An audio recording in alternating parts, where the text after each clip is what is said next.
నేను రాహుల్ గాంధీని కూడా ప్రశ్నిస్తున్నాను. కేసీఆర్ మీద చర్యలు తీసుకున్నటువంటి దమ్ము ధైర్యం మీ పార్టీకి ఉందా?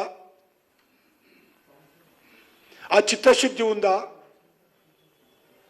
రాహుల్ గాంధీ బహిరంగ ప్రకటన చేయాల్సిందిగా నేను కోరుతా ఉన్నాను.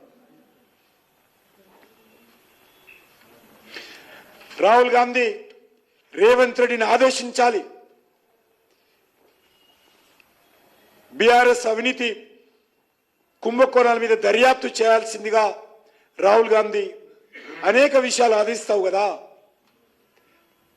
దీంట్లో ఎందుకు మాట్లాడారు? మరి ఏ ఒక్కరోజైనా రాహుల్ గాంధీ మాట్లాడిండా?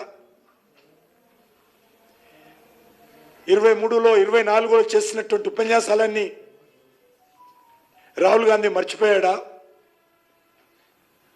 కేసీఆర్ పైన చర్యలు తీసుకోవడంలో రాహుల్ గాంధీ అడ్డుపడకపోతే మరి బహిరంగంగా చెప్పాలేనా?